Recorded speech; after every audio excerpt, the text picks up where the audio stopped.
Bakunzi bacu rero reka tubabwire ko wa mugani wa mugabo wavuze ngo ibintu birakomeye, tubabwire ko ibintu bikomeye hariya muri Kivu y'Amajyepfo ndetse n'iy'Amajyaruguru.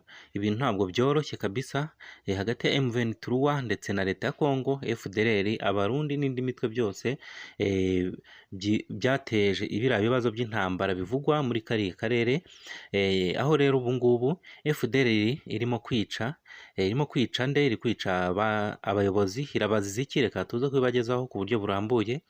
M23 nayo ikaba yagize icyo ivuga kuri kwa gusubira inyuma kwayo. Hari ibintu byagiye bitangazwa, ni amakuru ava mu bantu ba hafi cyane b'abayobozi, nabyo turabibagezaho ku buryo burambuye.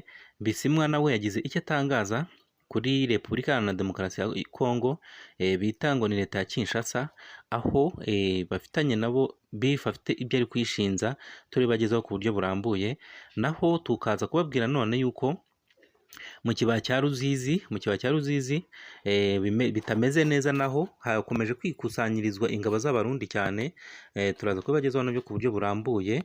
Tubabwire kandi ko Muhozi we, tugiye mu gihugu cya Uganda, Muhozi Kainerugaba we arimo gutangaza yishongora cyane, avuga yuko ngo ingabo ze zafata umujyi wa Tehran ngo ntabwo byarenze ibyumweru bibiri. Nabyo turabibagezaho mu buryo burambuye. Icyo usabwa ni ukubana natwe, icyo usabwa ni ukuba hafi yacu, ugakanda subscribe, ukankorera kuri like, ntabwo bigoye, hanyuma nanjye bikajya bintera ingabo mu bitugu, bikantera courage yo kubahereza amakuru no kuyabategurira mu buryo bwiza nk'ubu ngubu. Reka rero tuze mu buryo burambuye ku makuru yacu. Ni ihuriro rero rya FDLR, aho bari kwica muri santere zigiye zitandukanye, aho barashe chef de centre ndetse bakarasa n'abaturage. Bakaba rero bararashe no mu minsi yashize, bikaba bivugwa ko barashe local defense muri aho bita muri Masha, muri groupement ya Bukombo, ni hafi ya Mweso. Rero abenshi murahazi. Naho FDLR ikaba yararashe, siho gusa, yagiye irasa mu bice bitandukanye aho igeze, cyane cyane hano M23 iri kuva, za Wazalendo cyangwa na za FDLR baragenda barasa bica abantu bose, ngo bari muri gahunda yo gukuraho ikintu cyose kifitanye isano na M23, cyangwa se umuntu wese uwo ari we wese wigeze ugaragara na rimwe ashyigikiye M23, ngo bari gushaka kumukuraho.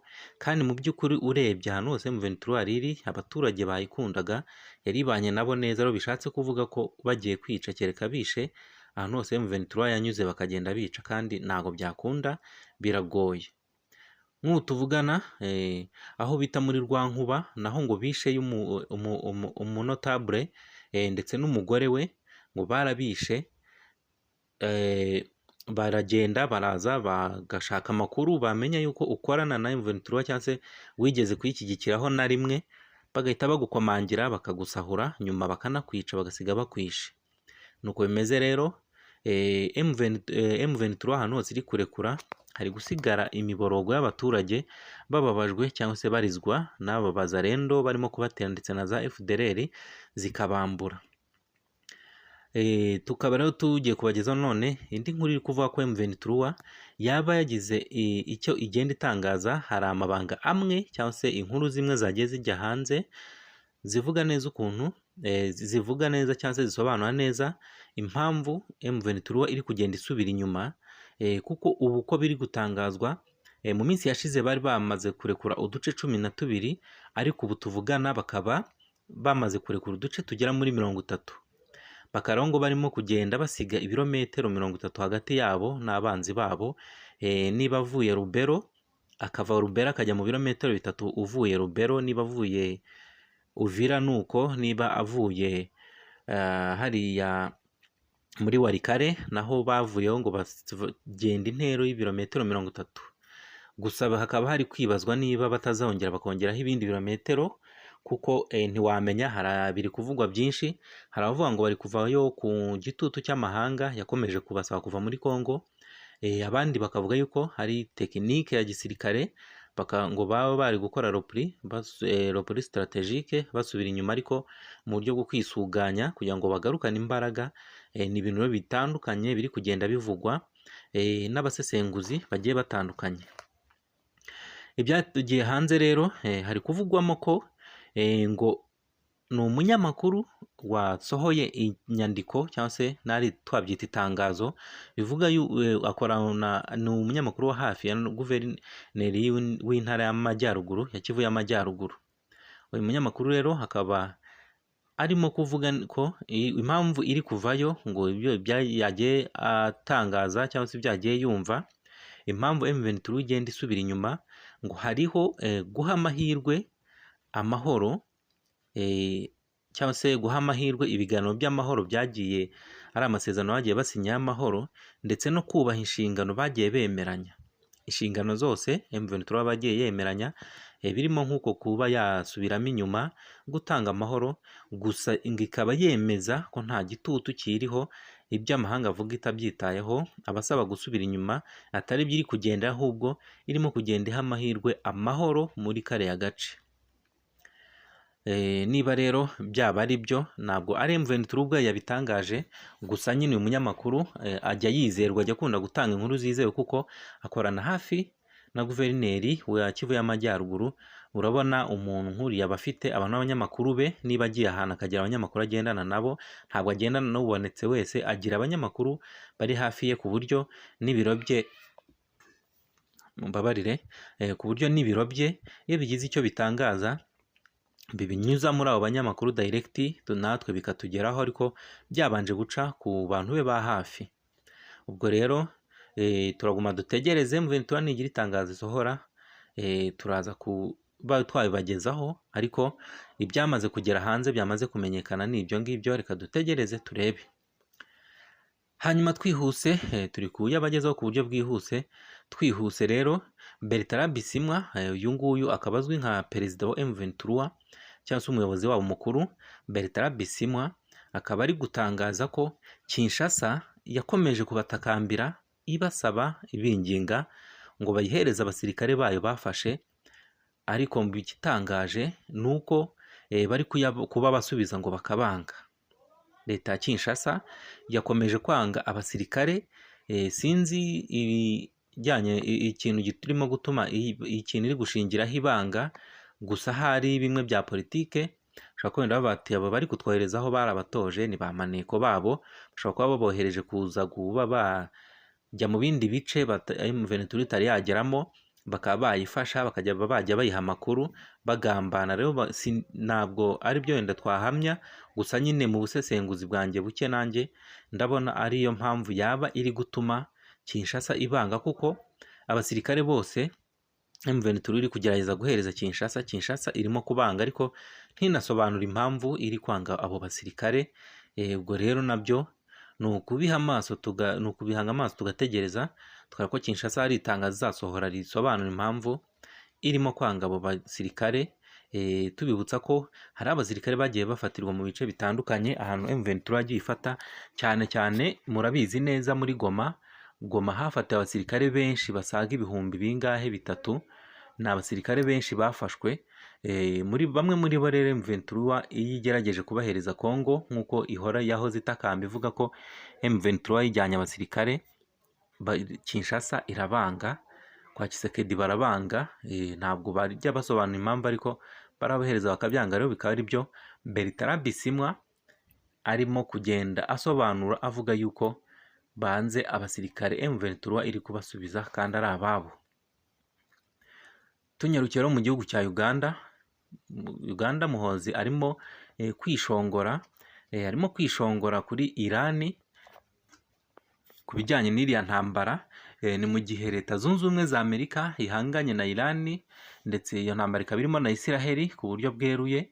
Muhozi we arimo kuvuga yuko rwose bikunze ingabo ze zikinjira muri Irani zikarwana, Irani ikemera ko binjira bakarwana, ngo ingabo ze zafata umujyi wa Tehran mu byumweru 2 gusa, ngo ntibyashira rwose. Ubundi we kubwe ngo mu cyumweru kimwe iyo ntambara yarangira umujyi ufashwe wa Tehran, kuko Muhozi ni umuntu wizera ingabo ze cyane. Murabizi yagiye agira ubushotoranyi avuga ko no muri Kenya mu kanya nk'ako guhumbya Nairobi yabifashwe, byaravuzwe. nubwo nyuma baje kubihosha ariko yari yabitangaje ku mbuga nkoranyambaga. Bakunda aya magambo nk'ayandika bakunda kuyafata nk'amashyengo, ariko abandi bakaba bati ibintu byavuzwe n'umugaba w'ingabo ntabwo ari ibyo gukerensa, ko biba ari ibintu bikomeye, biba ari ibintu byo guhabwa agaciro, ntabwo ari ibyo gufata nk'urwenya. Rero Muhoozi akaba yakomeje asobanura avuga ati gufata Tehran ntabwo byadutwara igihe kirenze ibyumweru 2 gusa, gusa no mu cyumweru kimwe dushobora kuba twahafashe. Brigade imwe ya UPDF irahagije kuri iyi mishoni, ngo rwose bagerayo bikaba nko kunyuguza. Ubushize yari yagize ati abavandimwe bacu ba IDF cyangwa se Israel Defense Force, izi ni ingabo za Israel, ni igisirikare cya Israel niko bacyita, ngo bari kurasana na Iran, ngo kandi ngo bakabikorana ubukana. Ngo ibyo rero bituma twebwe hano tugaragara nk'ibigwari, ngo Iran yo ngo bareke turwane nabo umuntu ku wundi ku butaka, handi tubereke uko intama zambarwa. Muhoozi uyu nguyu no mu bihe byashize yari yatangaje yuko yari yagiye atangaza ko ari ku ruhande rwa Israel, intambara Israel iri kurwanamo na Iran ari ku ruhande rwa Israel, kandi rwose ngo Israel itazigera igenda yonyine, bayishyigikiye, ndetse ngo byaba na ngombwa akaba yazarwana ku ruhande rwa Israel. Gusa akaba yanaburiye Iran. Muhoozi yabwiye Iran ati igihe cyose wahirahira ukaturasaho misile, ngo natwe twagusubizanya ubukana misile dufite hano, ngo nta kuzuyaza rwose. Muhoozi ngo ahita afata misile nawe agasubiza ku buryo bwihuse. Ari kubura Iran rero, tuyibutsa ko Iran intambara igiye kumara ibyumweru 2. Iran iri kugenda irasa ku bihugu bigiye bitandukanye, ahantu hose hari ibirindiro bya Amerika. Yarashe muri Qatar, irasa Dubai, irasa muri Iraq, yarashe ahantu henshi ku bihugu bigiye bitandukanye, no muri Israel yaraharashe, nubwo Israel igenda yisubiza. Bivugwa ko yaba hari n'abandi bayobozi ba Iran Israel yamaze kwivugana. Ubwo rero intambara yaho ikaba ikiri aho.